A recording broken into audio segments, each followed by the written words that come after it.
Meus amigos, que a paz de Jesus permaneça em nossos corações. É uma alegria participar da festa do Vicente de Paulo. E festa espírita é, antes de tudo, festa de agradecimento. E nada melhor do que agradecermos orando. E orando, a página, o ensino mais lindo que Jesus nos trouxe. A prece mais conhecida do mundo. Que é uma prece de trabalho, é uma prece de dinamismo, é uma prece de construção, como eu pretendo passar aqui para vocês. Vou falar então sobre o Pai Nosso, e a ideia é dissecar, frase por frase, o conteúdo evolucionista dessa oração. Assim, como dizia o Newton Boechat, sem mais delonga, passemos para o nosso tema, tá? A primeira passagem é a seguinte: quando orardes, não sejais como os hipócritas. Aqui uma primeira consideração. A palavra hipócrita em grego quer dizer ator. O ator é aquele que representa. O ator em si mesmo no teatro é um bem. O ator na vida é que não é correto. O ator nas relações de amizade é que não é correto. É ainda mais o ator em termos de oração, como se você pudesse representar um personagem diante de Deus e enganar ele. Tá certo? Ser fraco e se fantasiar de super-homem. Pensando que Deus vai acreditar que você é assim. Então, o primeiro estudo com relação à oração é com relação a esta hipocrisia que as pessoas pensam que podem levar da sua vida do dia a dia para a oração. Pensando que pode fazer negócio, enganar Deus, fazer troca com Ele, fazer jogada. Então começa Jesus. Quando orardes, não sejais como os hipócritas que gostam de orar de pé nas sinagogas e nas esquinas da praça, para serem vistos pelos homens. Em verdade vos digo, já receberam a recompensa. Não queriam aparecer? Já apareceram. Pronto, não tem mais nada para receber. No fundo, eles queriam mostrar para as pessoas: olha como é que eu sou, olha como é que eu oro, olha como eu tenho dedicação, olha como é que eu sou fiel. Fora ainda que se fantasiavam para orar. Gostavam de botar cinzas na cabeça, não é? Botar roupa de saco, ficar com cara de tristeza, passar o dia em jejum, evidentemente fazer um belo café da manhã, comiam bem, aí depois ficavam, ou passar o dia sem comer, né? Então, e aí faziam aquela cara de triste, já receberam a recompensa. Repare que está dentro do mesmo pacote do Pai Nosso, Mateus 6,5. Vamos continuar. Agora para o versículo 6, Mateus 6,6. Tu, porém, quando orares, entra em teu quarto e fecha a porta. Ora a teu pai que está no secreto, e teu pai que vê no secreto te retribuirá.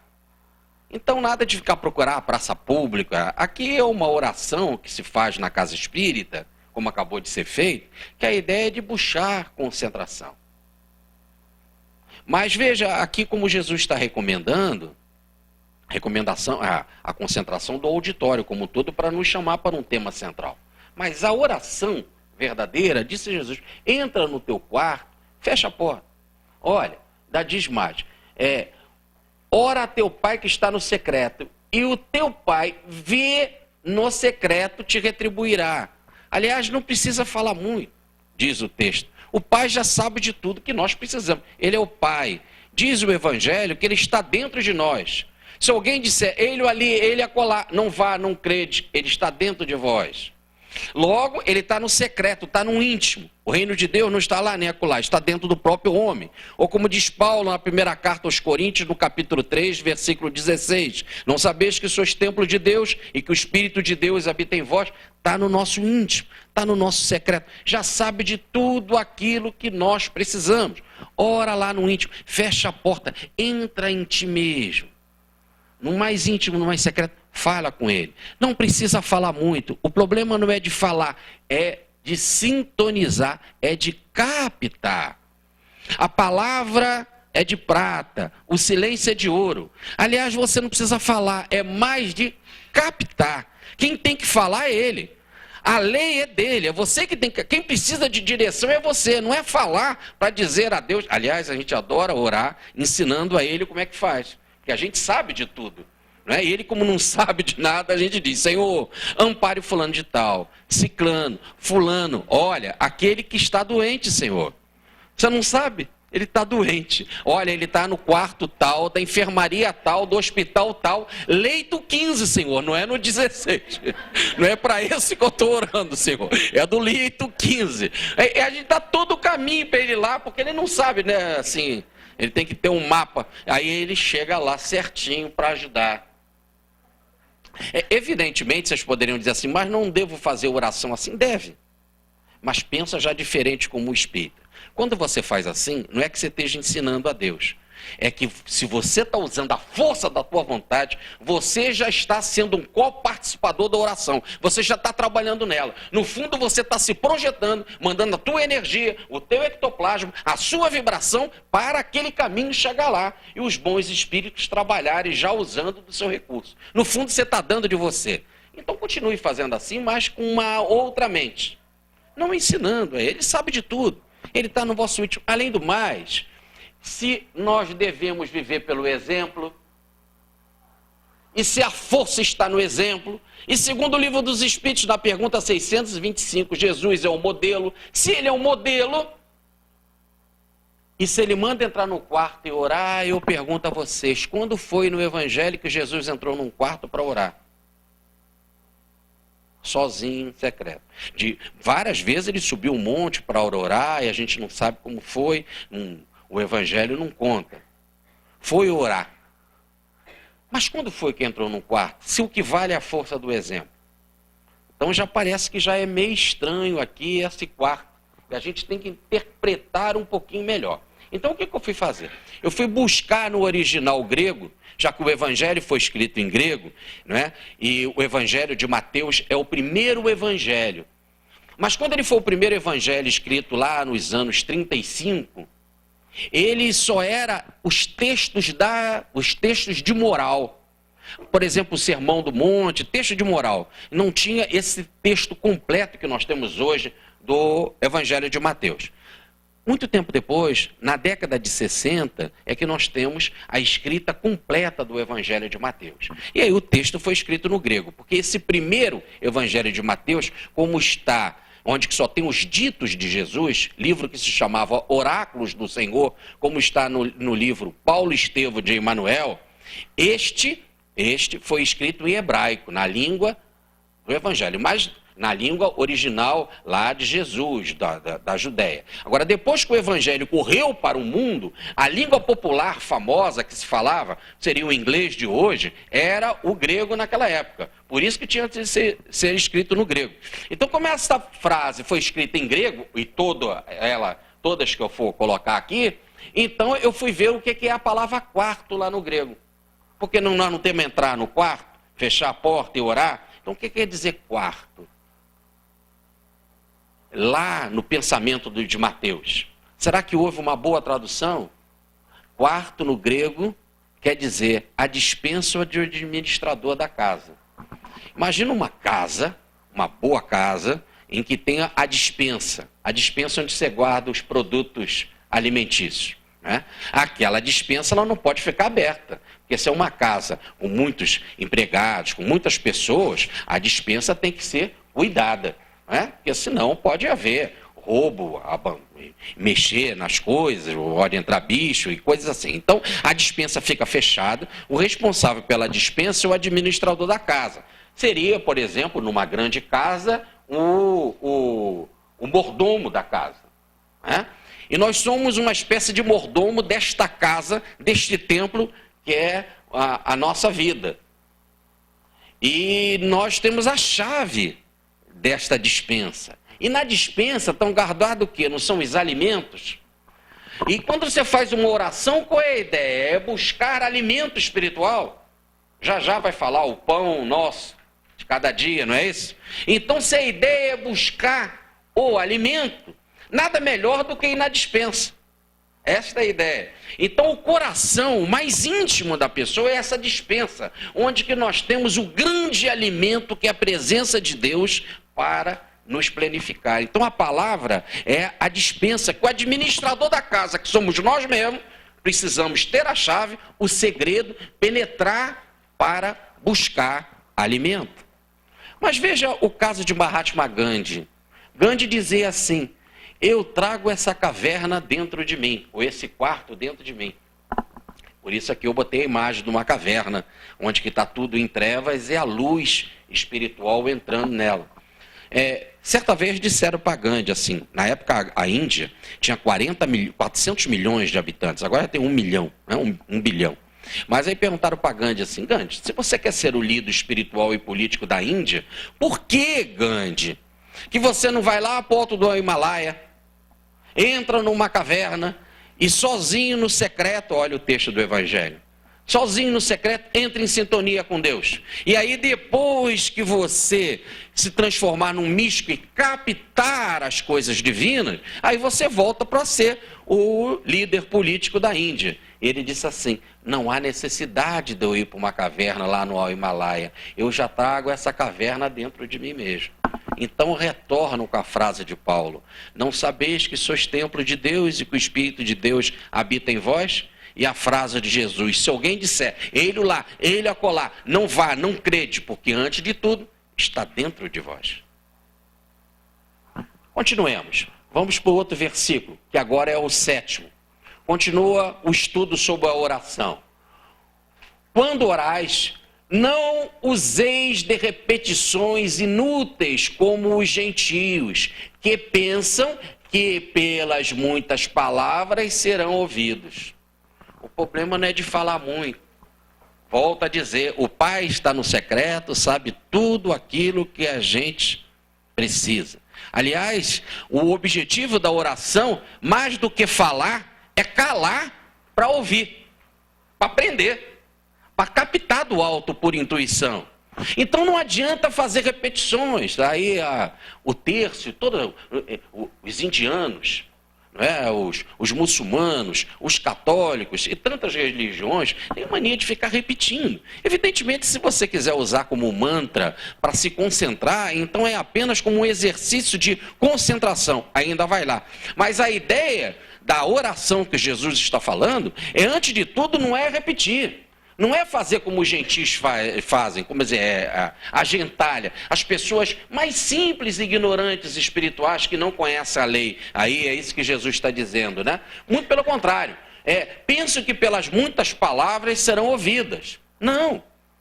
Por quê? Porque a palavra oração quer dizer, antes de tudo, orar, vem do latim os, oris, que quer dizer abrir a boca. Agora veja, Jesus está dizendo, quando quiserdes orar, entra no vosso quarto, lá no secreto, não precisa falar muito, tá certo? Ora, não precisa repetir muito, mas ora. Se orar quer dizer abrir a boca, quer dizer, entra lá no vosso quarto e abre a boca. Fica com a boca aberta. E eu pergunto a vocês, será que vai resolver alguma coisa ficar com a boca aberta? Só entra mosca. Vai adiantar, ainda mais ali na despensa, onde tem comida. Nós temos que pensar, abrir a boca, veja, quem vai ser o orador? Orar, quem vai ser o orador? Quer dizer, quem vai falar? Quer dizer, quem vai abrir a boca hoje? Hoje é o Jorge que vai ser o orador, que vai abrir a boca para falar. Agora, vocês sabem que se eu tivesse com a boca cheia,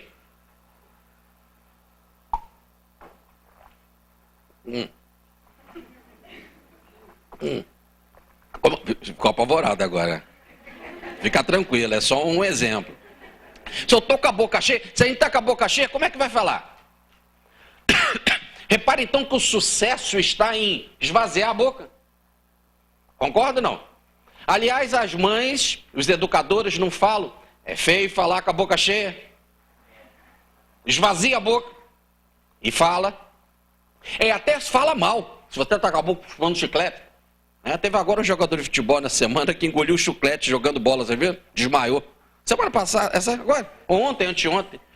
Você pode ver na televisão. Ele estava chupando chiclete, jogando bola, cabeceou para lá, cabeceou para cá, esqueceu. Ou chutava, mastigava o chiclete, resolveu engolir o chiclete, ficou engasgado na garganta. Então repare que a ideia é esvaziar a boca. Mas por que nós temos que esvaziar a boca? Para criar esse espaço vazio. É no espaço vazio que tem a utilidade do som. Agora veja aqui o caso desse copo. Esse copo é útil? Ele é útil porque ele estava vazio. Se ele tivesse cheio de uma opção de coisa, aqui de pedrinha, de areia, eu não podia botar água. Eu não podia utilizar ele. Olha o espaço vazio, então, como tem uma importância. Vejam essa casa aqui construída pelo nosso grande amigo que foi aplaudido. Né? Olha que ideia interessante. Ele criou esse salão vazio. Se ele tivesse construído esse salão cheio de parede, como é que a gente vai fazer a palestra? O espaço vazio é que cria utilidade no salão, concorda ou não? É num vaso vazio que eu posso botar flores. É então numa mente vazia que eu posso planificá-la de Deus. E o que é uma mente vazia em termos evangélicos? É o verbo que eu vou criar aqui, peço desculpa a vocês, mas vocês vão entender bem. Seria um verbo do humildar. Criar um espaço de humildade. Evidentemente que esse verbo não existe, menino. Mas, não bota isso na sua prova, mas é só para a gente entender. Seria humildar. Criar um espaço de humildade. Não ser arrogante que nem aquele fariseu. Eu faço, eu dou caridade, eu boto dinheiro no cofre. Não é isso, se esvazia. Você fica tomado pelo fermento dos fariseus. Olha, o fermento é uma falsidade. Você bota uma pitada de fermento, ele é véia da massa. Mas a massa não é daquele tamanho. Tem muita gente que é inchado. Ele acha que Deus tem que atender ele porque ele faz isso, porque ele faz aquilo, porque aquilo outro. Deus é quase um escravo dele. E não é a coisa, não é nesse sentido. Então, antes de tudo, abrir a boca, criar, antes de tudo, esse espaço de vazio para poder ser útil. Agora, vamos lá. Que boca é essa? Para quem Jesus estava falando? Porque se for a boca física, mesmo abrir a boca física e deixá-la vazia, também não adianta nada. Para quem Jesus falava? Jesus não falava para o corpo perecível. Ele falava para o espírito imortal. É a boca do espírito, não a do corpo físico. O corpo físico passa. E quem não tem corpo físico tem que orar sempre e nunca deixar de orar. Aqui até a pergunta, se orar sempre e nunca deixar de orar, Vera, você está prestando atenção na minha palestra? Tá, então está errado. Porque se orar sempre e nunca deixar de orar, e você parou de orar e Jesus mandou orar sempre, olha como é que fica. Então já tem que ter um outro conceito para oração. E além do mais, se orar quer dizer abrir a boca da alma, como é que fica essa frase? Abrir sempre a boca da alma e nunca deixeis de abrir a boca. Agora eu tenho que entender então o que é a boca da alma. Porque é o espírito que ora. Aliás, não é o corpo que ora, vocês concordaram comigo? Que corpo nunca orou? Quem ora é o espírito. Nós somos o espírito imortal que habitamos um corpo, que temos um corpo. Eu não sou o meu corpo, eu tenho um corpo. Quem ora é o espírito, então é a boca do espírito. Agora, quando nós vamos lá para a filosofia hindu, né, o Shiva na filosofia hindu, que é o Deus encarnado na concepção hindu, lá nós temos os 7 chakras, e o último chakra, que é o chakra coronário, que eles chamam de lótus de 1000 pétalas, o que ele espera é que esse lótus de 1000 pétalas se abra para receber o beijo do sol. O lótus, ela sobe lá do lago, ela vem da escuridão mais profunda, lá da lama do lago, vai subindo, subindo, subindo, sai na tona do lago. Quando ela chega na tona do lago, ela se abre e recebe o beijo do sol. Assim, essa força espiritual sobe de nós, se abre no alto da cabeça, que é o chakra coronário. Por isso que todo santo tem auréola. Por isso que na Índia, todas aquelas imagens de Shiva, de Vishnu, de Brahma, tem o alto da cabeça como se fosse uma cebola, um cucuruco alto, para dar a ideia de desenvolvimento desse chakra, que é a boca da alma, que é como uma antena parabólica. A ideia é a gente se transformar em antena parabólica. O que que faz uma antena parabólica? Ela busca a sintonia com as emissoras, não é? Então eu tenho que também buscar a sintonia com que emissora divina. E aí, quando eu busco a sintonia com a emissora divina, qual é a importância? A importância é o aparelho ou a rádio? O importante é a rádio. Quem dá festa, quem dá colorido, quem dá vida ao rádio é a emissora. Quem dá vida à nossa vida, quem alegra a nossa vida, quem nos alimenta é a emissora divina. Eu sou apenas o aparelho. Agora, onde que está a minha mente? Ela está sintonizada com o quê? A boca da minha alma está dirigida para quê? Para as coisas daqui, agarrada aos interesses daqui, ou a minha boca da alma está aberta para captar a vontade divina? Por isso que diz Jesus, não precisa falar muito, é uma ideia, diante de tudo, sintonizar para captar a onda geradora, cósmica, divina, bela, a palavra cósmica, tem o mesmo radical da palavra cosmético, por isso que aquilo que é do cosmo quer dizer belo, ou é a forma grega de escrever, ou então mundus, que é a forma romana de escrever, latina, e mundus quer dizer puro. Então é captar, entrar em sintonia com a fonte do mundus, com a fonte do cosmos, da beleza, da pureza divina, para que esta onda possa ser captada e você ter um significado para a sua vida. Então é abrir a boca da alma para, como uma antena parabólica, captar. Feito isso, Jesus começa então a explicação mais próxima do texto, dizendo assim: não sejais então como eles, como os gentios, porque vosso Pai sabe o que vos é necessário antes que lhe o peçais. Antes da gente pedir, ele já sabe, ele é nosso Pai, ele está dentro de nós, ele cuida da nossa vida e ele sabe de tudo aquilo que nós precisamos. Então a oração é, antes de tudo, um estado de confiança em que você vai se sintonizar com aquela fonte que sabe tudo de você, que sabe não só tudo da tua vida, mas sabe todas as necessidades da tua vida, e que te ama e que quer doar a você. A única coisa que ela deseja é que você se abra para ela, porque tem muita gente que não quer se abrir para esta emissora para captar, e aí não recebe. Como você vai a uma bela cachoeira com um copo emborcado. Como você vai apanhar água? A cachoeira está lá, ela quer te dar abundantemente. Diz o texto do Evangelho que Deus não dá o seu espírito por medida. Ele quer se doar tudo de uma vez. Mas nós não viramos a mente para captar. Ficamos emborcados. Aí não recebemos. Então, dito isso, vamos para a estrutura do Pai Nosso. Jesus vai nos ensinar a orar. Olha, então depois que ele faz essa introdução, começa ele. Eu estou dividindo o versículo, vai aparecer assim, 6, 9, Mateus capítulo 6, versículo 9a, 9b, 9c. É porque o mesmo versículo, é porque às vezes um versículo diz tanta coisa, que hoje vou dividir ele em A, B, C, tá bem?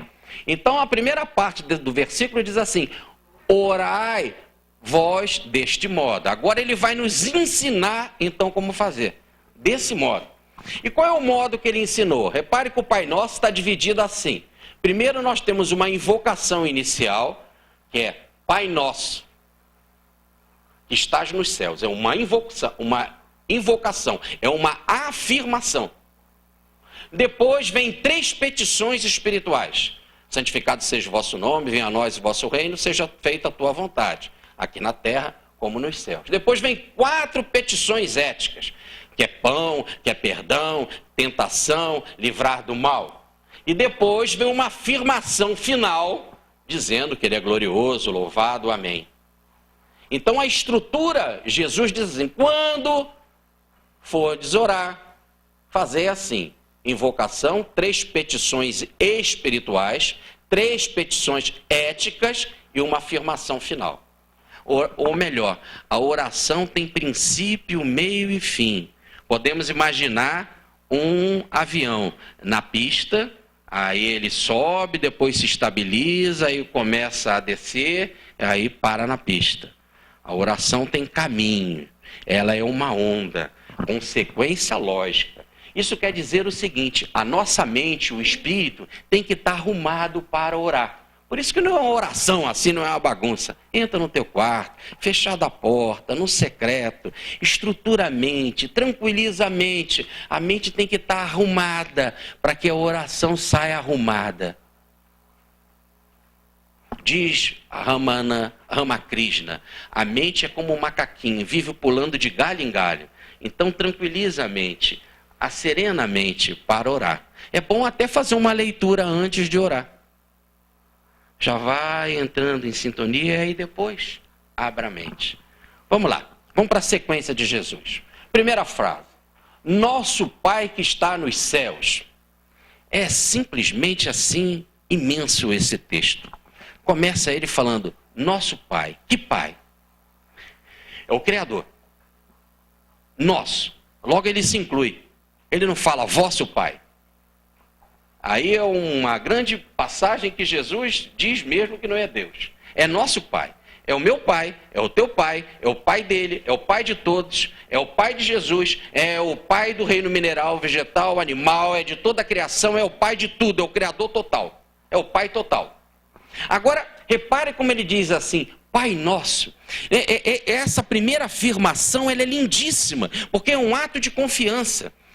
Você está se dirigindo ao pai, mas fala de forma muito meiga, muito carinhosa, como aquela criança que está em casa e espera o pai chegar. O pai traz resposta para ela, o pai traz comida, o pai traz alegria, o pai traz força, o pai traz confiança. Então a criança fica esperando o pai. Quando o pai chega então do trabalho, vem da rua, ela corre para o portão, se atira nos braços do pai, coloca as pernas na sua cintura, pula no seu pescoço e diz, meu pai, paizinho. Ela confia no pai. Ela sabe que o pai é a sua segurança. Responde as coisas para ela, traz alimento para ela, brinca com ela. Entenderam o início da oração? Pai nosso, meu pai, é um ato de confiança, de carinho. Você é tudo para mim. Pulo nos teus braços, me entrego a ti. É assim que começa a oração. Agora esse pai está nos céus. E quando eu falei que o menino sai correndo e pula no braço do pai, né? O pai está aqui. Eu falei, do exemplo, estava no portão. Ele vai lá no portão e pula. E agora esse pai está no céu. Como é que eu faço para pular lá no céu? O céu é alto, beça, Ramon. Para me agarrar ao pai. Então eu tenho que estudar melhor isso. Entender o que quer dizer céu. Saber por que ele se encontra lá. O que é isso? Então vamos lá. Primeiro, Pai total, me põe de joelhos diante de ti, de quem toma o nome toda a família, tanto no céu como na terra. É Paulo falando na carta aos Efésios. Esse pai é o pai total. Todo mundo traz o nome dele. É igual quando um pai, né? O pai, o marido, ele casa, aí dá lá o nome para a mulher. É isso? Aí nascem os filhos, ele vai lá botar o nome, ele vai no cartório, faz a certidão, todo mundo tem o nome dele, não é assim? Aí diz Paulo a mesma coisa, esse pai total, toda a criação tem o nome dele. Ele fez certidão de nascimento de todo mundo, de todos os mineral, vegetal, animal, todo mundo traz o nome dele, ele é o pai de todo mundo. Uma imagem muito bonita de Paulo de Tarso. Mas céu, a palavra céu, orar a nós, ela é sempre no plural. Não existe céu no singular. Está sempre no plural. O grego escreve no plural. E o que quer dizer orar a nós? A atmosfera que envolve a terra. Ar que nos circunda, impregna e vivifica. Por isso que a gente chama isso aí de céus. Olha os céus. E hoje o céu está limpo. O céu é o ar, é a nossa atmosfera. Jesus está dizendo que Deus está na atmosfera. Se você levar o pé da letra. Agora veja bem, a atmosfera já está aqui, ó. Vocês estão respirando?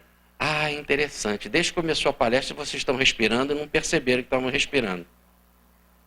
Concordam? Ou alguém pensou, agora eu respirei? Hã? Então tá bom, hein? Então o Pai está aqui na atmosfera, a gente está respirando. E se o Pai está na atmosfera, está no ar, então eu já estava respirando ele já, ó, desde que eu cheguei aqui. Agora veja bem, qual é o sinal de que uma pessoa tem vida? Não é quando ela respira? Antigamente não tinha até aquele negócio de botar o espelhinho no cadáver para ver se fazia fumacinha, né? Esse o bafo. Para ver se ele estava vivo. Então respirar é o sinal de vida. Quando você respira, está vivo. E está bem, e está tranquilo. Quando você não respira, você está mal. Já viu uma pessoa em dispneia? Como é que ela se encontra? Com falta de respiração, com dificuldade para respirar. A aflição de uma criancinha quando ela não respira. Guardaram o quadro? Então é Pai Nosso que está nos céus. Pai Nosso que está nos ares. Como eu preciso do ar para viver. E ninguém vive sem ar. Porque a maior prova de que alguém está vivo é quando ele respira. Assim também eu preciso de Deus. Como o meu corpo precisa do ar para viver e ele só vive porque ele tem ar, assim ninguém vive se não tem Deus. Deus é a vida espiritual de todo mundo. Evidentemente que quem não tem Deus está em dispneia. Com aquele que não tem ar, o corpo está aflito. Quem não tem Deus vive aflito, vive em angústia, vive sem esperança, vive sem conforto, vive sem direção, não sabe o caminho, não sabe proceder, porque falta a identidade. Aquilo que verdadeiramente nós somos, criados à imagem e semelhança dele. Sem ele não há identificação. Como eu preciso do ar para viver, eu preciso de Deus. Deus é a nossa vida. É a nossa respiração. É tão importante que eu pulo nele, me agarro nessa vibração divina para viver. É assim que começa o texto. Continua então aqui a nossa explicação. Ele mesmo dá a todos vida, respiração e todas as coisas. Frase de Paulo no Atos dos Apóstolos, capítulo 17, versículo 25. É ele mesmo, o Pai, que dá a todos vida, respiração. É tão claro isso que como é que começa a vida lá do Adão e Eva na linguagem simbólica de Moisés? E Deus soprou sobre ele o hálito da vida, ou o sopro. Olha a respiração. Aliás, a palavra espírito quer dizer isso mesmo. Nós não fomos criados à imagem de Deus e semelhança, a imagem e semelhança de Deus, mas em espírito, não é? E nós somos então espírito. O próprio Jesus diz isso conversando com a samaritana, que Deus é espírito. O que quer dizer a palavra espírito? A palavra espírito no grego quer dizer pneuma, que daí o pneu de carro. Pneuma, espírito, né? Todo mundo tem 4 espíritos no carro, são os 4 pneus. Pneuma, pneu, é a mesma coisa. Então, qual é a função do pneu? Quando que o carro não pode andar? Quando o pneu está sem ar. Quando o pneu está com ar, então por isso que a palavra pneuma quer dizer sopro. O Espírito é sopro. O Pai soprou sobre o hálito da vida, o hálito de vida. Como o corpo precisa do ar, o Espírito precisa do hálito divino. Então diz o texto, continua agora a primeira frase espiritual do texto. Santificado seja o teu nome. Linda frase. Santificado, a gente até entende. Mas e qual é esse nome que eu preciso santificar? Porque se Jesus tinha de nos ensinar tudo, ele é o mestre. Aliás, como está lá no Evangelho, em João, no capítulo 13, versículo 13, me chamais mestre, sim, eu sou. Ele mesmo assume. Qual é o nome para eu santificar? Eu repito isso todo dia, toda hora. Acabamos de fazer essa oração. Qual é o nome do Pai para eu poder amar, santificar, respeitar? Vamos por parte. Primeiro, santificado. A palavra santificado quer dizer todo, íntegro, universal. Daí a palavra santo, santificado, santo. Santo é aquele que tem a mente universal, por isso que ele é santo. Ele ama todo mundo, o santo não faz distinção de cor, de religião, não é? De raça, abraça todo mundo. Ele tem uma mente ampla, aberta, né? Então, o que acontece? Santificado tem que ser amado, respeitado, integrado, seja o teu nome. O nome de Deus tem que ser amado, santificado. Tem que tratar o nome dele como eu trato um santo. Com aquele carinho que eu trato meu anjo de guarda, os meus mentores. Eu tenho que amar e santificar. esse nome. A única coisa que eu tenho que saber o que é santo, o que é nome. A palavra nome quer dizer a manifestação externa da essência interna. Vem do latim também, quer dizer a manifestação externa da essência interna. Então eu tenho que amar a manifestação externa de Deus. Por isso que eu botei aqui a criação, a natureza. Porque a manifestação de Deus é tudo que existe. Qual é a manifestação da essência divina? Tudo que existe. O reino mineral, vegetal, animal, os homens, os anjos, todos os planetas, todas as galáxias, tudo que existe, tudo tem que ser amado, respeitado, vivido com carinho. Amar toda a natureza, e nós fazemos parte da natureza. Aí já estamos diante de uma frase de maior impacto de ecologia. Já pensaram nisso? A frase mais importante de ecologia foi dita por Jesus: amar toda a criação. Tá claro? Agora, dentro dessa criação tem pessoas que você gosta e pessoas que você não gosta. Concordam? E diante de pessoas que você não gosta, você tem que pensar assim: pertence à obra da criação? Pertence.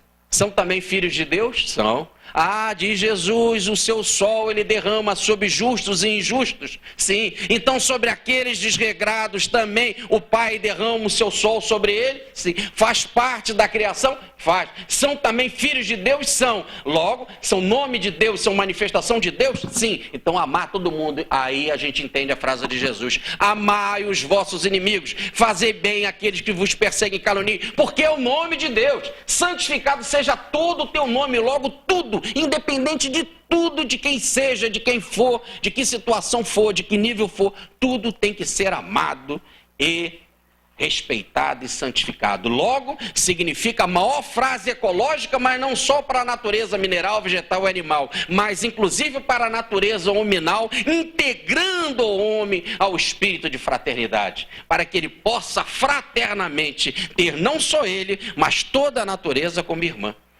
Eis então que a gente entende alguém que ora corretamente. Francisco de Assis, irmão Sol, irmã Lua, irmão Água, irmão Fogo. Não é assim? Então tá bom. Então entendemos. Continuemos. Venha a nós o teu reino. Essa é 10. Acompanhe. Quase sempre a gente faz a oração assim no nosso quarto, né? E a gente leva assim ao pé da letra, vai para o quarto, faz a oração sentadinho ou deitadinho na cama. Não é assim? A gente fica lá deitadinho, ali mesmo estava dizendo, entra no vosso quarto, dei o exemplo da caverna, etc. E o sujeito fica lá, venha a nós o vosso reino. Pensando que é mole, que o reino vem assim. A gente vem o reino. Agora, veja, é mais complicado ainda, porque eu acabei de citar a frase, o reino de Deus não está lá nem acolá, está dentro do próprio homem. Então se o reino de Deus está dentro de nós, a gente já está pedindo para vir aquilo que já está dentro da gente mesmo. Precisamos entender melhor. Como é que venha algo que já está dentro de mim? Então a primeira reflexão tem que ser o que é reino. Para eu saber como ele vem e como ele pode se manifestar. Então o reino de Deus, de Jesus, o reino de Deus não vem o reino dele de modo ostensível. Nem dirão, ei-lo aqui ou ali. Eis porque o reino de Deus está dentro de vós. Então essa é uma oração dinâmica. Se o reino de Deus é criar uma humanidade melhor, se o reino de Deus é te fazer melhor, é te colocar na condição de um homem que ama, de um homem que serve, de um homem que ajuda a natureza, como você vai fazer isso sentado? Essa é uma parte dinâmica, é algo que você tem que construir. Faça alguma coisa para que esse reino aconteça. E se esse reino de Deus te transformar numa pessoa melhor, num espírito elevado, num espírito evoluído, o que você está fazendo para ser evoluído? A melhor forma de corresponder a esta oração não é falando ela, venha o teu reino, mas agindo generosamente pela caridade. Sem ela não há salvação, para que aconteça de você ser evoluído. E quando você for evoluído, o reino de Deus vai acontecer. Ele vai sair do estado latente, dentro de ti, para o estado de realização no dia a dia. Então agora a gente entende aqui, é uma oração dinâmica, é uma oração viva, é uma oração que a gente faz para que ela aconteça na nossa vida. Então não é pedir para que ele venha, é fazer com que ele aconteça, algo que já está dentro de ti. Seja feita a tua vontade, assim na terra como no céu. Agora é interessante que eu botei a palavra céu no singular. Eu tinha dito para vocês que ela só existe no plural, porque lá no original não está céu. Ele não está falando desse tipo de céu. Além do mais, ele está dizendo para que a vontade de Deus seja feita. Isso está bem claro. E tem que ser feita na terra como ela é feita no céu. Então parece que a vontade de Deus é feita lá no céu. E eu tenho que pegar como ela é feita lá no céu e trazer aqui para a terra. Do jeitinho que ela é feita no céu, traz para cá. Vamos acompanhar. A vontade divina é a lei. Então seja feita a tua lei. A lei divina tem que acontecer. Frase de Jesus, que não seja feita a minha vontade, mas a tua vontade. Que a tua lei se cumpra. Agora, olha, céu aqui no caso, não é aquele céu da atmosfera, está falando do firmamento. Aliás, é a tradução da palavra em hebraico rágia, que quer dizer lâmina que separa as águas superiores das águas inferiores. Essa é uma passagem mais complexa, que só a mente judia entende. Então nós vamos ter que mergulhar no pensamento judeu aqui, para a gente entender isso. Mas é rápido, acompanhe. É uma imagem poética bonita, mas interessante. Aqui a gente olha, tem água aqui embaixo, não tem? Tem água na vida. Tem rio aqui na terra, tem lago, tem mar. É isso. Mas por que aqui tem água? Por que aqui tem água, mar? Isso vamos pensar no sentido poético, tá? Por que aqui tem água, tem rio, tem lago? Porque teve de encher. Não é um buraco? O rio não é um buraco? O lago não é um buraco? O mar não é um buraco? Alguém teve de encher aquilo d'água. Como é que o antigo pensava que enchia aquilo de água? Porque ela caía do céu. E é claro que ela cai do céu. Chove, não é isso? Abre lá as portas do céu, cai água e enche aqui. Então tem água aqui embaixo. Mas lá em cima vocês concordam que tem água também, porque não cai água? Eu sei que você já sabe que cientificamente não é assim. Eu já estou falando naquela época, naquela cabeça. Então, olha só. Se cai água lá de cima, é porque tem água aqui embaixo. Aqui tudo encheu de água porque caiu água lá de cima. A água mesmo está lá em cima, que caiu de lá para cá. Agora, por que não chove sempre, não cai a água toda de lá? Era para cair a água toda de uma vez. Não cai porque tem uma lâmina, que é o tal do firmamento, que é o rágia. Um firmamento, uma lâmina muito fininha, muito transparente. Vocês não vão agora me perguntar qual é o tamanho da finura dessa lâmina. Isso é uma imagem poética. Uma lâmina muito fininha, que segura a água lá em cima. Segura a água lá de cima. Senão havia uma inundação aqui. Até um dia Deus abriu essas portas. E teve tanta inundação que Noé teve de fazer um barco porque todo mundo ia morrer. Não foi assim? Olha, é a ideia. Então essa lâmina segura a água lá de cima. Então lá de cima eles tinham as comportas, ou as portas do céu.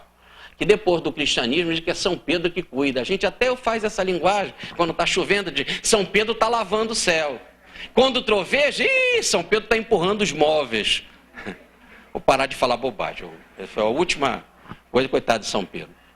Mas então a ideia é essa. Está lavando o céu, está empurrando os móveis. Abriu as portas e jogou a água lá embaixo. E aí está enchendo tudo aqui. Então já estão entendendo o que é água de cima e água de baixo? Agora lá nessa lâminazinha fininha, essa lâmina que segura a água lá de cima, é uma coisa tão linda essa lâmina, que Deus resolveu nos agradar. Deus é muito bacana, Deus é muito legal, Ele é amor. Ele resolveu botar uma opção de enfeitinho nessas lâminas. Qual foram os enfeites que Ele colocou no céu? Linguagem do Gênesis de Moisés. Ele colocou os luzeiros no céu para nos enfeitar. De dia nos enfeita o sol, que nos aquece, que nos dá vida e que é a maior imagem de Deus. Ele prendeu aonde? O sol tem que ficar seguro, senão ele ia cair. Você sabe que já existe a lei de gravitação e tal. Os antigos não sabiam, eles achavam que ele estava agarrado no firmamento, preso no firmamento. Essa lâmina segurava ele. Tá certo? E aí ele lá de cima irradiava. Chegava de noite, Deus enfeitava esse firmamento com estrelinhas, que são os olhinhos dos anjinhos, e botava a lua também. Aí depois chegava no outro dia, vinha o sol. Entenderam o que é esta lâmina? Agora, essas estrelas que estão no sol, no firmamento, o sol, a lua, os antigos vinham observando 1 ano, 2 anos, 10 anos, 20 anos, 500 anos, 1000 anos, milhares de anos. Tudo funcionava perfeitamente. Sempre assim, ó bem, ó. Sol. O sol aparece, tem hora que ele está mais quente, aí é verão, tem hora que está primavera, tem hora que está mais distante, então é inverno. Quando a lua aparece, é um ciclo perfeito, olha, tem hora que ela é lua nova, é lua quarto crescente, é lua cheia, lua minguante, não é assim? Ah, mexe com o ciclo das águas, eles viam, mexe com o ciclo dos lunáticos, as pessoas ficam meio os médios funcionam melhor. Ah, a mãe tem um ciclo menstrual. Ah, tá ligada à lua. Ah, há uma harmonia tremenda. As estrelas movimentam. Pelas estrelas eles dividiram este rádia, este firmamento em pedaços e botaram Áries, Capricórnio, Peixe, Escorpião, Libra. Está tudo dividido e cada estrelinha, conjunto de estrelinhas, não tem formas diferentes. Por isso que os signos são bichinhos com formas diferentes. E tudo em harmonia. Uma casa não se mete com a outra. Áries tem um jeito, Capricórnio tem outro, Escorpião tem outro. O melhor é o Escorpião. Eu nasci em Escorpião. Então tudo lá, tudo certinho assim. Estão entendendo a harmonia desse firmamento? Esse firmamento em harmonia nunca errou, nunca o sol chegou lá e pum, deu uma pancada na lua, nunca uma estrela veio e arrebentou no sol. Eles, pelo menos fisicamente, eles nunca tinham observado isso. Então o que eles notaram? Que lá neste firmamento é uma harmonia, a vontade divina, a lei divina é feita lá perfeitamente. Tudo funciona com lógica lá nesse firmamento. Até quando a água cai direitinho, na quantidade possível, se não inundava tudo aqui, está tudo legal lá. Então é lógico que se peça, olha, Senhor, como a tua lei é feita lá em harmonia, que ela seja feita aqui na terra também. Que aqui na terra a gente viva nessa mesma harmonia que é feita lá no firmamento. Como uma estrela não bate na outra, o sol não bate na lua, a lua gira em torno da terra, gira em torno dela mesma, a terra gira em torno dela, que gira em torno do sol, juntamente com os outros planetas, e vão para um ponto chamado Apex. Há uma harmonia cósmica, que esta harmonia seja feita aqui. Ou melhor, que eu possa me harmonizar com você, com todos, com o vizinho, com da outra religião, com o outro, com o que não pensa assim, com aquele que está lá, com o mal encarado, com o da outra raça, com a raça diferente, com credo diferente, com nacionalidade diferente, com língua diferente, que a gente possa se dar bem aqui, se arrumar aqui, viver aqui de harmonia, como essa harmonia é feita lá nos céus. Logo, não é uma oração para fazer sentada. Logo, não é uma oração para fazer escondida no quarto. É uma oração para fazer acontecer. Busque realizar verdadeiramente a harmonia. Faça acontecer o espírito de fraternidade. Tudo bem? O pão nosso sobressubstancial nos dai hoje. Aqui vocês poderiam, mas não está escrito, está o pão nosso de cada dia nos dai hoje. Vocês já pediram? Já ganharam o pão?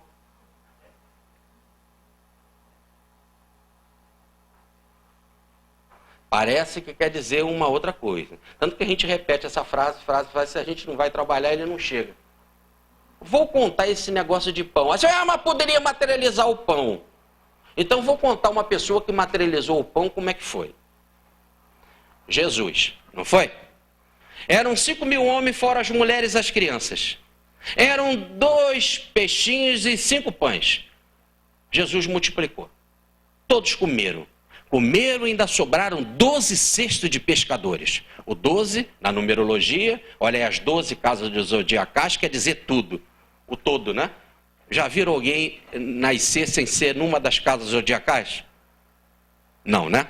Então o 12 significa tudo, o todo, a totalidade. Né? Logo, o que sobrou foi a totalidade. Um potencial para continuar se multiplicando a hora que ele bem quisesse. multiplicou os pães, comeram, se saciaram. Diz o texto, se saciaram. Eram 5.000 homens, fora as mulheres e as crianças. E diz o texto que Jesus subiu o monte para orar. Os apóstolos pegaram o barco e atravessaram o lago. Alguns homens resolveram ficar ali. Por que nós vamos atrás dos apóstolos? Os apóstolos multiplicam os pães? Não. Multiplicam os peixes? Deve ser um peixe muito gostoso, já vem pronto, né? Pãozinho quentinho, eles fazem isso? Não. Então nós não queremos seguir os apóstolos. Jesus foi lá no monte orar, mas subir o monte depois de comer uma mão de peixe e pão, é melhor ficar aqui embaixo mesmo. Então o que eu vou fazer? Eu vou ficar tomando conta do barco, porque se eu ficar tomando conta do barco, ele vai ter que descer para pegar o barco para ir embora. Então basta ficar aqui tranquilamente, quando ele descer, acabar da oração, aí eu pego ele e vou atrás, porque eu quero ficar com esse cara. É bom ficar com ele, porque ele multiplica pães e peixes, a gente não precisa fazer nada. Tá certo? Só que Jesus resolveu fazer um outro caminho. Depois que ele comeu os pães, os peixes, ou que ele multiplicou os pães e os peixes e foi orar, ele resolveu não ir de barco, resolveu ir andando sobre as águas. Aliás, não há nenhum segredo para isso, porque quem multiplica 5 pãezinhos e 2 peixes para 5.000 homens, fora as mulheres e as crianças, ainda sobra, por que não anda sobre as águas, né? Então, ele resolveu ir sem barco, andando sobre as águas. Isso será possível, dada a grandiosidade de Jesus e o mistério especial do seu nascimento, como nos fala Lucas no capítulo 1 do seu evangelho, né, no encontro que Maria teve com o anjo Gabriel. No entanto, ele vai andando sobre as águas. E o que acontece? Ele chega lá no outro lado e os apóstolos estavam ali e Jesus passa a conversar com os apóstolos. Aqueles que estavam tomando conta do barco, Jesus não aparece, eles falam, não pode uma pessoa orar tanto assim, vamos pegar o barco, vamos embora, vamos procurar ele. Pegaram o barco, procuraram, e lá estava Jesus do outro lado. E eles falaram, mestre, como que chegastes aqui? Aí Jesus ia explicar, né? Mas eles também não estavam muito interessados como Jesus. Já tinha passado a noite, no outro dia já era cedo, já estavam com fome outra vez. Esse é o problema de comer pão, dá fome. Não resolve, não sacia de vez. É pão, alimento material. Então eles voltam, Senhor, como chegasse aqui? Antes de Jesus explicar, eles perguntam, mas mestre, queremos pão. Quer dizer, não deram nem tempo de Jesus dar a explicação. E Jesus então levanta, dá um passo na direção deles e diz assim, eu sou o pão vivo que desceu dos céus. E eles então dão um passo para trás, então é louco? Nós vamos te comer? Como é que tu é pão? E Jesus afirma, eu sou o pão vivo que desceu dos céus. E eles então, mais do que dão um passo para trás, viram as costas e vão embora. Ele é louco. Não vai dar pão para a gente, então a gente não quer. Ficar com louco não interessa. E então Jesus vira para os apóstolos que estão surpresos. Jesus dizer que é o pão da vida. Que é isso? O que significa? Os apóstolos mesmo não entenderam. E Jesus vira para os apóstolos e fala assim, e vocês também vão me deixar? Vocês vão fazer que nem eles, vão embora? Vocês acham que eu também sou louco? Pedro então toma a palavra. Pedro levanta. Em nome dos outros apóstolos ele fala assim, Senhor, para onde nós vamos, Senhor, se tu tens a palavra de vida eterna?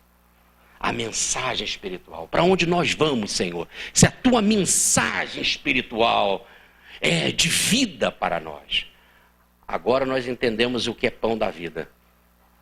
É a mensagem viva de Jesus, é uma mensagem de vida, que nos dá vida, uma mensagem que nos alimenta, que nos dá vida antes de tudo espiritual. Por isso que Jesus não podia estar falando de pão material.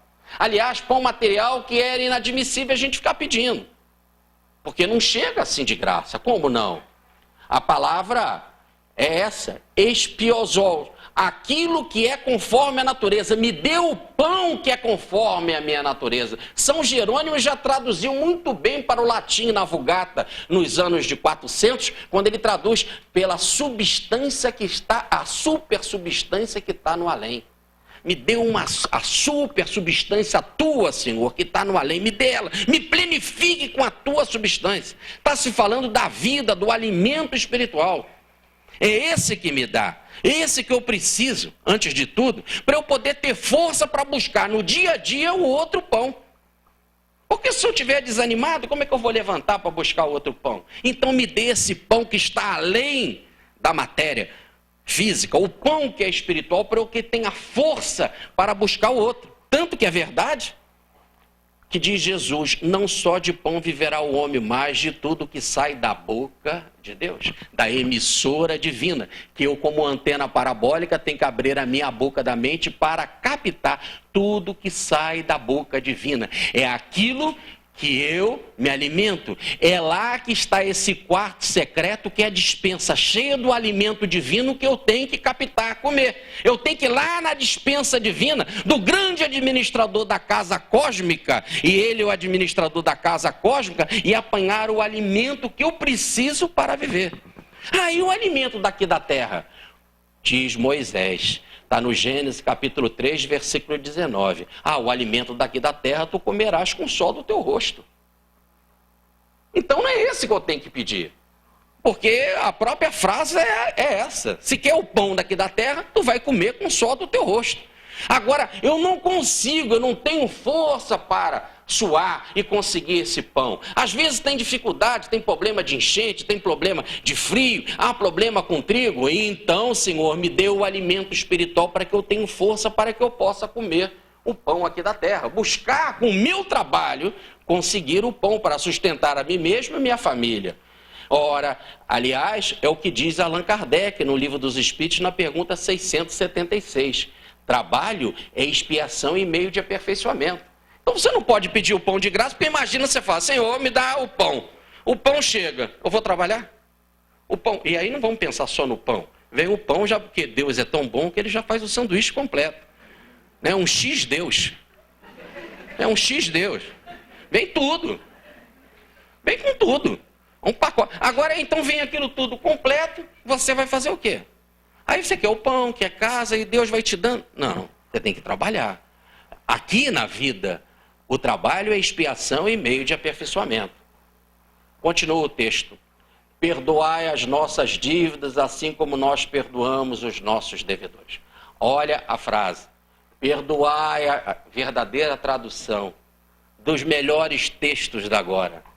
Perdoai as nossas dívidas, assim como nós perdoarmos. Não é, Pai, perdoa as nossas dívidas, assim como nós perdoamos. Vamos lá um dia perdoar. Não, perdoarmos aos nossos devedores. É no presente. O meu perdão aqui chega antes do divino. Chega antes do divino. Eu tenho que agir primeiro para que o outro aconteça. Não é o contrário, não é eu pedir a ele e um dia eu vou realizar o meu aqui. Não, realiza o teu e o outro chega. O divino. Querem prova? Tá bom, vamos lá. Primeira palavra, dívida. A mesma palavra espiritual está no sentido material.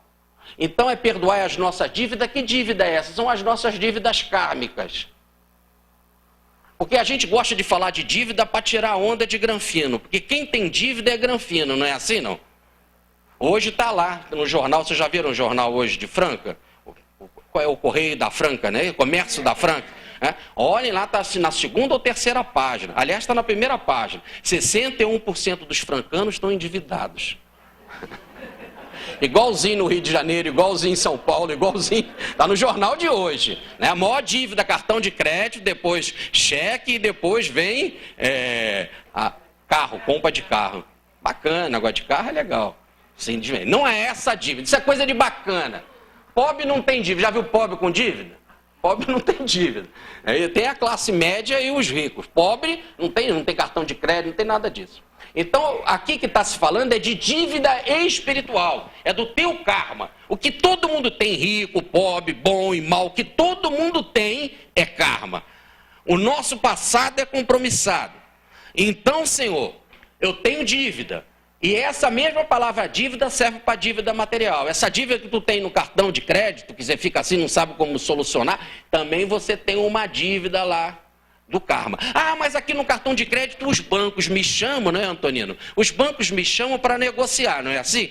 Vem negociar, camarada. Eu vou dar uma colher de chá para você. Eu vou tirar 20% da tua dívida. Mas eles já ganharam 200%, não é isso? Então ele tira 20% e eu vou dividir isso em 20 vezes para você. Tá bom assim? Tá. Deus faz a mesma coisa com a dívida espiritual.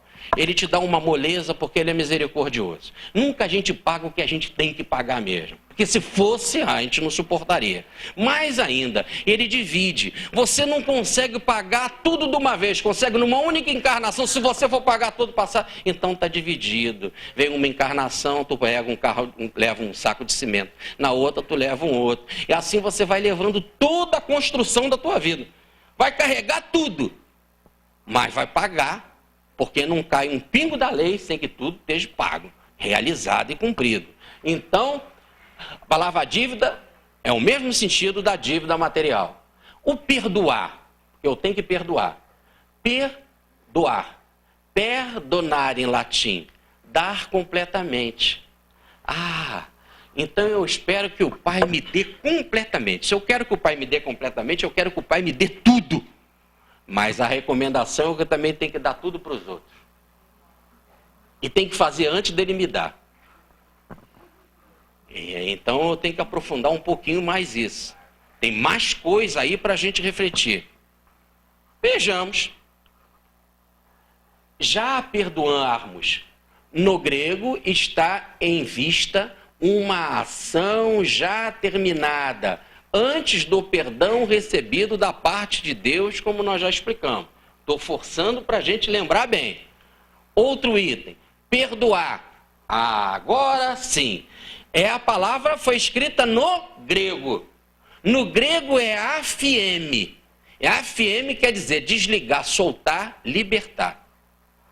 Então o que eu estou pedindo é, Pai, liberte-me das minhas dívidas. Desligue-me das minhas dívidas. Assim que eu me desligar daqueles que me devem. Só que o texto foi escrito em grego. São Jerônimo, por ordem do Papa Damásio I, nos anos 400, é que traduziu para o latim, e no latim surgiu a Vulgata, divulgar, botou numa linguagem popular que se usava na época no Reino Romano, que era o latim. Na hora que ele foi traduzir FM para o latim, ficou difícil. Ficou difícil, mas mesmo assim ele foi buscar o máximo para compreensão, ele traduziu por demitere, que é demitir, soltar. Agora está assim, Senhor, me demite das minhas dívidas, me solta das minhas dívidas, como eu também solto aqueles que me devem. Aqueles que eu estou embaraçado, Senhor, que eu estou enrolado. Ficou claro? Agora, vamos lá. Mas parece que Deus está me prendendo, não parece que Deus está me prendendo? Por quê? Por enquanto que eu não realizar aqui com outro, Deus não me livra da prisão, não é assim? Desse laço. Mas como é que pode? Deus faz isso, depois Deus muda, Deus vem para cá, Deus vai para lá. E se ele não me perdoa, por enquanto que eu não perdoar, ele está chateadinho comigo? Já pensaram nisso, não? Porque quando você não perdoa a pessoa, você está emburrado com ele. Uma pessoa vem, me perdoa, cara, que eu errei. Não, eu não te perdoo, não. Vou te perdoar, não. Mas você errou pesado comigo. Não estou te perdoando. Então, Deus também pode ficar assim, ele não te perdoar. Aí depois ele resolve e te perdoa. Aí como é que ele fica? Cara, te perdoei, ele mudou, Deus pode mudar. Vamos continuar aprofundando. Livro dos Espíritos, questão número 13. Deus é imutável. Se Deus é imutável, como que ora ele pode soltar, ora ele pode ligar? Ora ele prende, ora ele libera. Como é que é isso? Deus pode ficar chateadinho depois de te amar? Não. Diz o Livro dos Espíritos, Deus é imutável. Eu tenho que ter uma nova visão para perdão. A palavra perdão quer dizer dar plenamente. O que Deus faz é sempre isso. Ele doa plenamente sempre. Ele não dá o seu espírito por medida. Nós é que temos que aprender a fazer isso. Nos doar plenamente. Então, Gandhi diz assim. Por isso a foto de Mahatma Gandhi. Nunca ninguém me ofendeu. Se nunca ninguém ofendeu Gandhi, se ele é inofendível, como é que Deus pode ser ofendido? Se Gandhi não se sentiu ofendido, como é que Deus pode se sentir ofendido para perdoar? Por isso que o conceito de perdão tem que ser outro. Vamos explicar como é que Gandhi não se sentiu ofendido. Ele tinha uma cabrinha.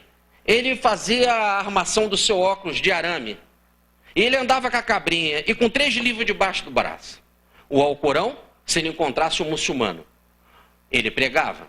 Ele andava com a Bhagavad Gita, que é a canção do Senhor, que é o principal livro do hinduísmo, porque se ele encontrasse o hindu, ele falava da canção do Senhor.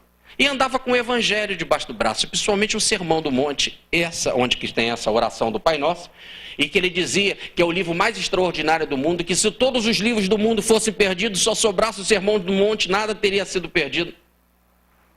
E ele então andava com esse livro, porque se ele encontrasse um cristão, ele falava na linguagem do cristão. É assim, então, que ele também, quando ia falar com Lord Mountbatten, o vice-rei da Índia, ele ia de trem de segunda classe. E ele saía do trem de segunda classe, nas paradas do trem, aproveitava para estar com a comunidade, para pregar para a comunidade, fazer um trabalho muito interessante, que é ajudar a comunidade a construir fossa, para acabar com o problema de gênero. Ele é o pai da Índia, ele é o protetor da Índia encarnado, como o Ismael é o protetor do Brasil, Joana d'Arc é a protetora da França, né? Infante Dom Henrique de Saga é o protetor de Portugal.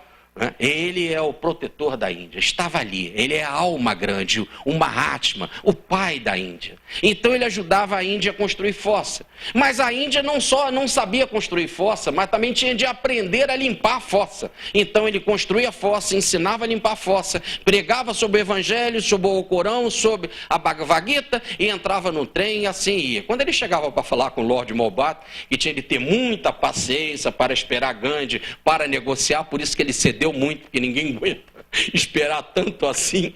Então, quando ele chegou para falar com o Lorde, numa dessas ele cochilou no trem, cansado de pregar, de limpar fossas, ele cochilou. O ladrão foi e roubou o relógio dele de bolso. E quando ele chegou para falar com o Lorde, ele estava chorando. O Lorde perguntou: por que você está chorando? Um ladrão me roubou. Mas o que ele tirou? Ele levou o meu relógio. Você está chorando por causa disso, Gandhi. Você é o homem mais desprendido que eu conheço. Você mesmo faz a armaçãozinha do teu óculos, anda com a cabrinha para tomar o teu leite de cabra. Você está chorando? Olha, eu te dou um relógio muito melhor. Ele era o representante da Inglaterra na Índia. Na época, a maior potência econômica e militar do mundo. Eu te dou um relógio muito melhor do que esse que você tem. Que esse que foi levado. Fica tranquilo, Gandhi. E Gandhi falou assim: você não entendeu. Eu não estou chorando porque roubaram o meu relógio. Eu estou chorando que entre os meus irmãos da Índia, um é ladrão. Aí os jornais colocaram: Gandhi chora porque tem um ladrão na Índia.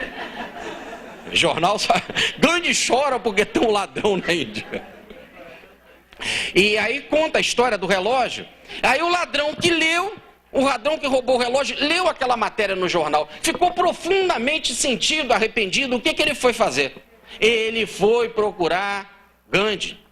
Mas quando Gandhi estava numa das suas pregações, numa barraca, ele encontrou 2 discípulos do Gandhi e ele perguntou assim: Gandhi está aí? Está. Fui eu que roubei o relógio. Eu quero entregar o relógio aqui para vocês. Leva para ele, porque ele pode não me perdoar. Eu falei: é lógico que ele te perdoa, ele é a alma grande. Ele é o nosso Mahatma. Vai lá, fala com ele. Não deixa para depois. Ele falou: mas se ele não me perdoar, vai lá. Deram coragem para ele, o homem foi. Quando o homem entrou na barraca, o Gandhi se levantou, abriu os braços e diz assim: filho pródigo. Ele logo captou, pela sua antena parabólica, quem estava na frente dele. Antena parabólica espiritual, de sensibilidade. Então, o homem diz assim: fui eu que roubei o seu relógio, eu quero te entregar. Você me perdoa? Gandhi falou assim: eu não te perdoo. Mas como você não? Se você não me perdoar, eu terei toda a Índia como minha inimiga. Ele falou: mas eu não posso te perdoar porque você não me ofendeu. Você é que tem que perdoar a você mesmo. Você ofendeu a você mesmo. Voltemos para cá. A gente ofende a gente mesmo na nossa relação entre eu e o outro, entre eu e a comunidade, entre eu e as raças. Eu que crio isso tudo. Agora o Pai quer me libertar. Mas sou eu que sou complicado. O problema está comigo. Eu preciso soltar, desligar, libertar o outro da lei do ódio. Mas não libertar no sentido: vai embora, fica livre de mim. Não, libertar da lei do ódio e me vincular pela lei do amor. Libertar pela lei do ódio e me vincular pela lei do amor. Agora, nesse exato momento que eu me desvinculo da lei do ódio, eu fico vinculado à lei do amor do Pai.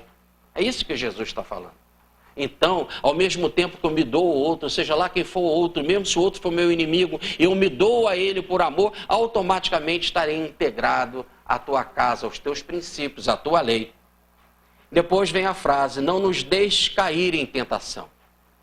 Aqui o grande problema está em cair e não em ser tentado. O que o texto está pedindo é para a pessoa não cair. Agora, ela vai cair quando? Talvez poderá cair, quando ela for tentada. Então o texto está pedindo, não me deixe cair quando eu for tentado. Eu tenho que saber o que é essa tentação para saber como fazer para não cair. Tá bem. Não nos deixe cair quando estivermos sendo tentados. Essa é a ideia. Lá na hora da tentação, Senhor, quando ela surgir, não me deixe cair. Tentação quer dizer teste, prova, expiação. Na hora do teste, na hora da prova, na hora da expiação, não me deixe cair. Teste, prova, é algo que todo mundo passa na vida. Nós não temos como vencer e nos diplomarmos se não passarmos por teste e prova. O aluno passa o tempo todo estudando na escola, fazendo exercício com o professor do lado. Não é assim? O professor fica do lado e ensina ele a fazer o exercício. Ele leva o exercício para casa, faz o exercício em casa, volta e no outro dia o professor corrige e tira as dúvidas. Não é assim? Agora chega uma hora que o professor não participa mais. Dá o exercício para ele fazer sozinho. É a prova em que ele tem que fazer sozinho. Ele não pode chamar o professor e dizer, professor, eu não sei essa questão. Porque se ele não sabe é porque ele não estudou, porque a matéria já é dada. Agora, se ele estudou, ele vence a prova, ele vence o teste. Se ele está preparado, ele vence o teste. Se ele não está preparado, se ele não foi atento, se ele não cuidou, na hora que vem a prova, ele vai ganhar um belo 0. É ele que está dando 0 para ele. Não é o professor que o está castigando. É ele que não se preparou para a prova. Então, na hora da prova, Senhor, na hora do teste, não me deixe cair. Me ajuda a me preparar para ela. Me dê ânimo. É isso? Somente as provas da vida, do dia a dia, são as provas. São as provas do teu lar, com a família, com a esposa, com os filhos. A prova da doença, a prova do chefe, a prova do emprego, a prova da saúde, a prova da morte, de tantas dificuldades na vida. Então, nessa hora, Pai, já que Tu é um Deus de misericórdia, que não dá fardo pesado além das forças de ninguém, eu estou recebendo o que é justo e necessário para mim, no momento certo, com as pessoas certas, assim, Senhor, me ajuda. Suporta com perseverança a provação. Depois de ter sido aprovado, receberás a coroa da vida. Deus a ninguém tenta, cada um é tentado pela própria cobiça. Se é difícil para você a prova, é porque você foi preguiçoso. Se está difícil para você a prova do dinheiro, porque você é cobiçoso. Está difícil a prova do relacionamento com a esposa, porque você é ciumento. Está difícil a prova. Então são os seus vícios, aquela tal dívida kármica que você tem que atacar. Agora, Deus não é Ele que te tenta. Cada um é tentado, diz Tiago, o grande discípulo de Jesus, chefe da Casa do Caminho em Jerusalém, na sua carta. Cada um é tentado pelas suas próprias deficiências, pelos seus próprios danos, pelos seus próprios males. Então diz o Apocalipse, ser fiel até a morte e te dar-te-ei a coroa da vida. Como tirar uma boa nota na aprovação? Ser fiel, trabalha, estuda, busca, tenta a perfeição, porque você vai vencer, vai ganhar a coroa. Mas aí vem a outra frase que é muito importante. Mas não nos deixe, mas liberta-nos do mal, não é assim? Olha esse mães aqui, ó. Mães é sem ir. Logo é uma partícula de ligação. De ligação com quem? Com essa frase. Olhe bem a frase. Não nos deixe cair em tentação. Mas, como é que eu faço para não cair em tentação? É me livrando do mal. O problema está no mal. O mal está comigo. E eu tenho que me livrar do mal para quando eu for tentado não cair. O que me faz cair é o mal que eu tenho. Quem não tem mal? Na hora da prova, passa. Vamos dar um exemplo aqui. Nós temos duas pessoas. Eu tenho o meu Ramon, eu tenho o Visconde.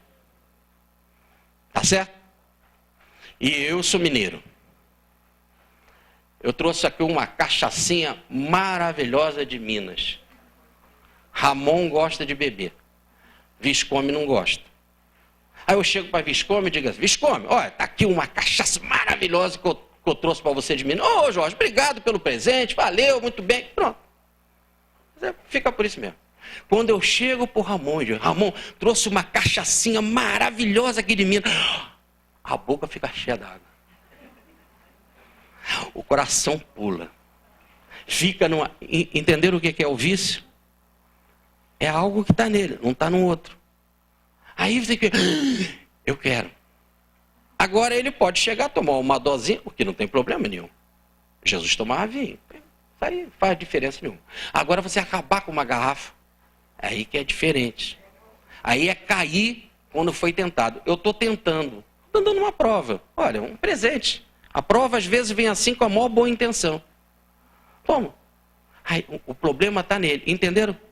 Assim quando a gente cai, quando é tentado, olha a frase. Cada um é tentado pela cobiça própria de Tiago. Quando você é tentado, é que se você tem um mal dentro de você, é que é complicado. Olha então o que Jesus faz. Liberta-me do mal.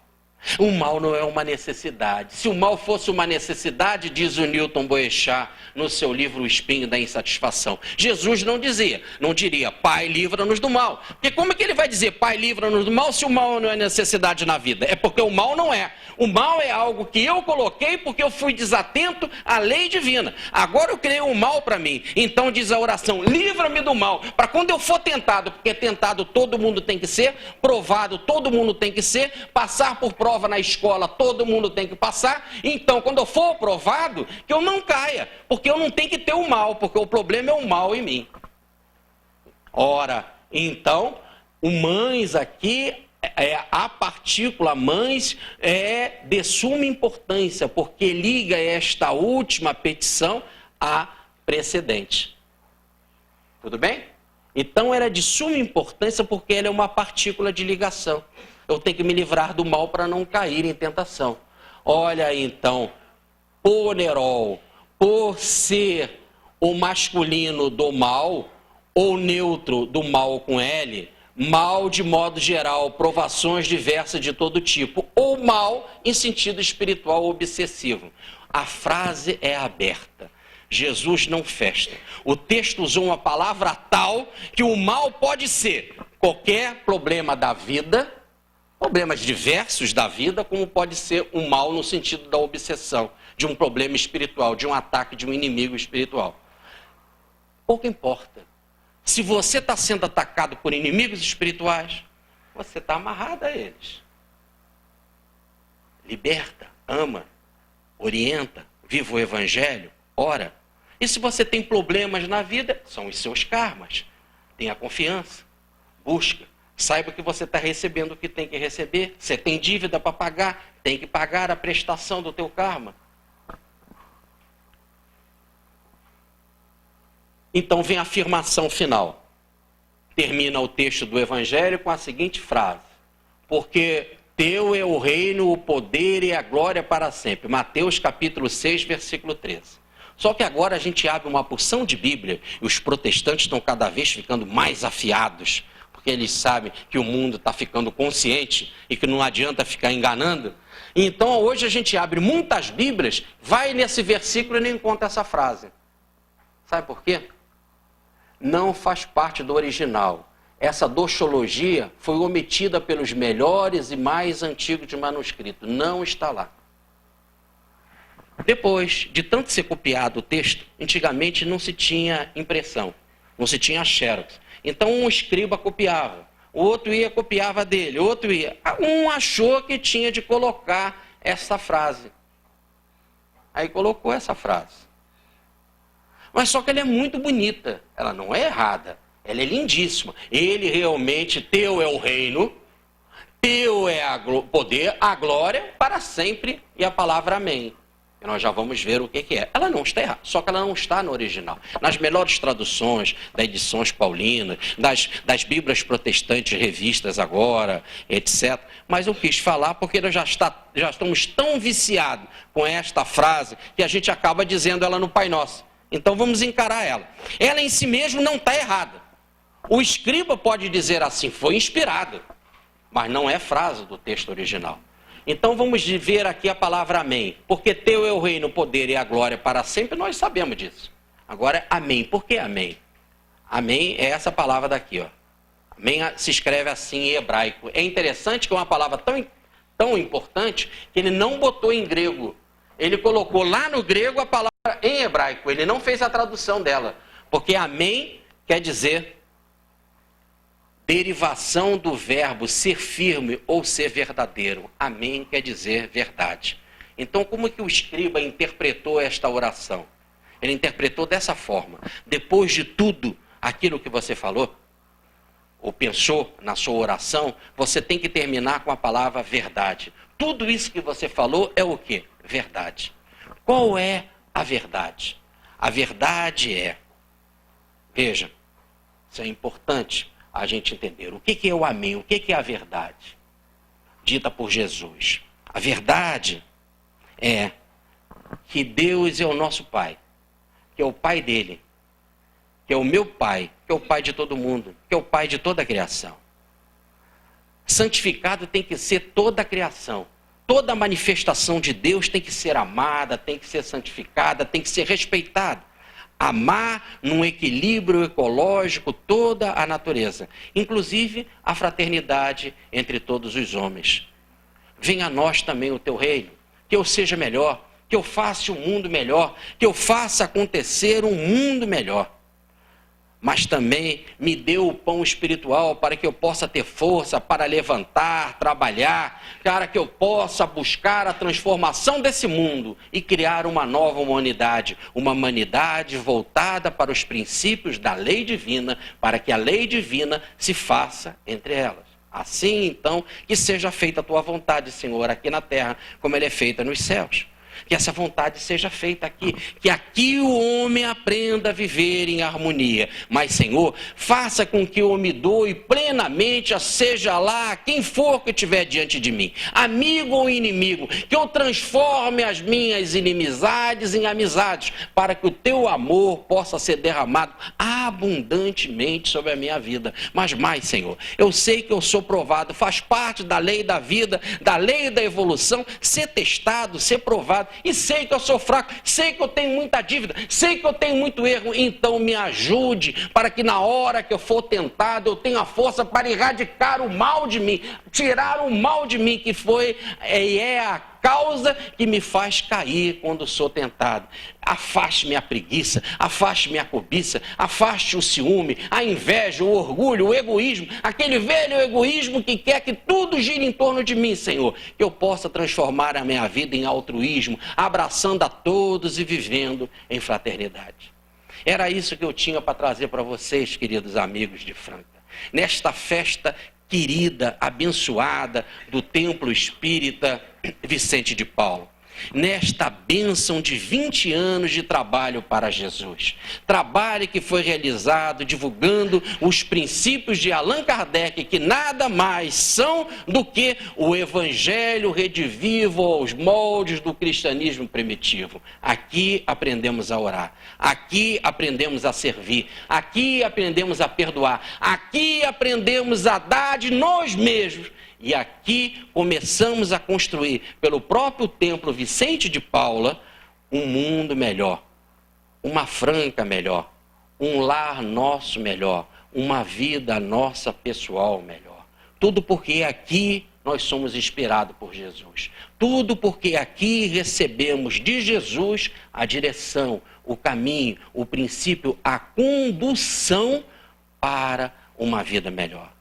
Dizem que houve no Oriente um ser outrora que sendo espiritual fez-se homem embora, e entre os grandes de então das leis os sábios, sem consultar os falsos alfarrabos, foi mestre, sendo humilde nazareno, concentração astral que a ciência encerra, ele desceu iluminando a terra e a fé pregando, a fé que nos consola, ele, o Cristo, era o verbo, era uma escola, verbo, sol, clarão, verdade, voz do Cristo, visão dos céus, como há de passar o ser humano sem ter luz, se és estrela, se és farol, se és Jesus? Minha alma, pois, vos pede e vos implora, vós que viveis errando lá por fora, fugindo do dever, manchando a história, entrai, que o templo espírita Vicente de Paulo, há 20 anos no serviço do bem, na casa em que Cristo nos deu para sermos melhores. É luz, é paz, é amor.